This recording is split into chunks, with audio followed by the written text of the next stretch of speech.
Rob Gage, welcome to Red Deer and to the main event. My first time here. Welcome, and what do you think of the place? I thought there were a lot of people here yesterday and Friday, but now I'm amazed on Saturday. I was giving my sessions early this morning, so I figured there's not going to be too many people. The stands were packed. And what did they come to see? What were you trying to teach them? We were doing the jumping today, learning how to do lines and jumping fences off of turns, things like that. You had a pretty even group of jumpers. I was watching you earlier. We had two groups. We had a meter 10 group, and they were pretty good. And then we had a meter 20 group that had a couple of riders that were really good. Mm-hmm. So one thing I like to ask everyone I interview is if there's one thing that your riders can take away from your clinics, what would you like that to be? So much of this is mental. I like the riders to stay focused all the time, not just when they're in the show ring, not just when they're in a clinic setting, but even when they're all alone riding their horses. Work, get something done. You don't have to work your horses to death, but be productive always. The more you put into it, the more you'll get out of it. The more you practice just being mediocre and just going through the motions, the more you will become mediocre. You've got to always be working at it, and that way you will improve at the fastest rate you and your horse are capable of improving together. And how do you teach them to do that? Are there any secrets? No, I'm just pretty intense. When they get on and they start riding, I'm right on it right away. We don't have like a 10-minute soft, quiet warm-up. You get on the horse, we go to work right away.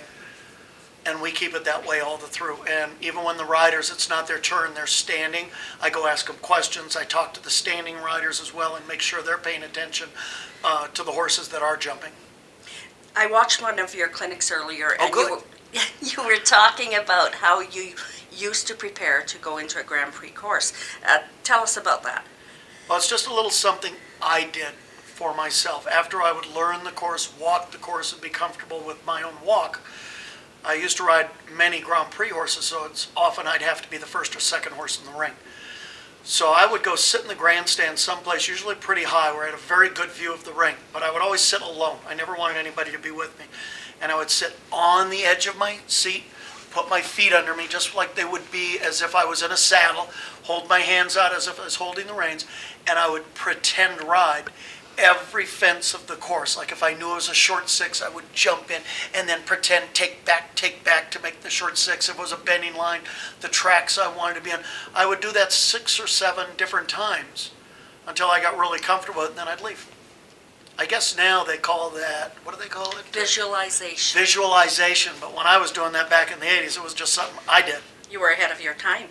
I don't know about that. Is this something Jimmy Williams taught you? No, it's something I kind of figured out on my own, but I was fortunate to ride with Jimmy. Tell me about that. That's a Well, I name rode from with the Jimmy past. for 2 years, and at the same time I was there as a junior, so was Robert Ridlin, who's the current coach of the United States Equestrian Team, Hap Hansen, one of the winningest Grand Prix riders in history, and Susie Hutchison, who just won the last 2 Grand Prix in California, and she's 60. Amazing. So we were all there as juniors at the exact same time, because give or take about 1.5 years, we're all the same age. And who knew? We were all pretty good junior riders, but who knew we were all going to become kind of big-time Grand Prix jumpers and make whole lifetime careers out of this at the same time. So you sort of switched gears in your career. Tell me what you're doing. I did. I started as a coach, then I didn't ride Grand Prix till I was 30. So any of you that don't get to ride Grand Prix when you're 18 or 19, don't panic. There's time. And I had kind of a meteoric Grand Prix career that lasted about 10 years, and it ended just as quickly as it started. I just kind of ran out of horses. I went back to coaching. I've had a lot of equitation medal final winners, young riders, stuff like that. But then about 14 years ago, 2 of my students died in a car crash on their way to a horse show that I was at, and I just wasn't quite the same for a long time. I sold my business. I quit for a little while. And I've kind of reinvented myself now as a judge and clinician, and I like it a lot. I'm happy again. And You do some course designing too? I do some course designing, I do, but I like the judging and I like giving the clinics. Next week I go to Phoenix, the week after Detroit, the week after that Green Bay. I mean, I travel a lot and I kind of like it that way, and I think my girlfriend prefers it that way too, when I'm not home all the time. Oh, I thought because she got to travel with you. No, she's got her own job. She's a veterinarian. Okay. But she rides. She actually rides the meter 30 jumpers. She's pretty good.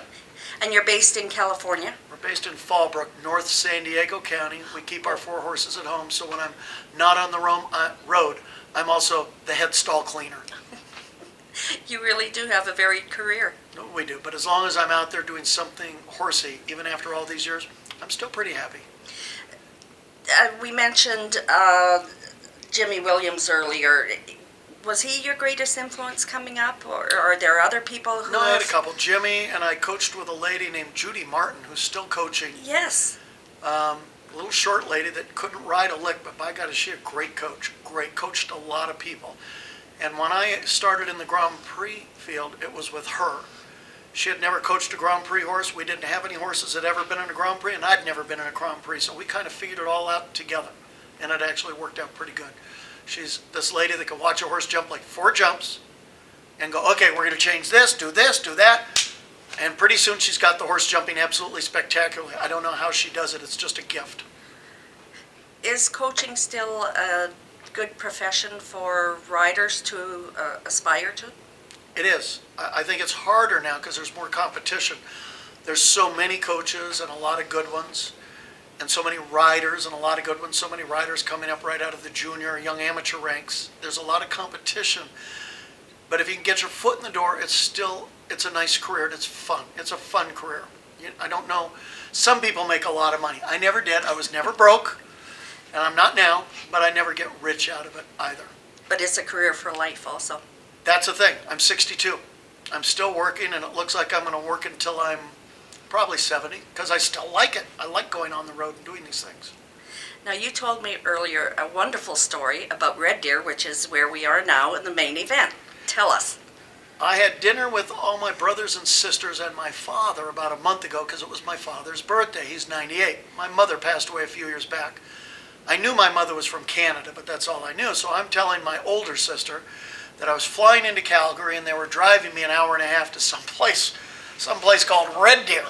And my older sister says, Red Deer is where your mother was born and raised. That's amazing. So I guess I've got connections here I didn't even know about. Well, you'll have to come back again. Yeah, this has been a very fun event, and the crowds are, I think a lot of the people in the crowd aren't necessarily hunter jumper people, but they stuck with it, and I think they really enjoyed it.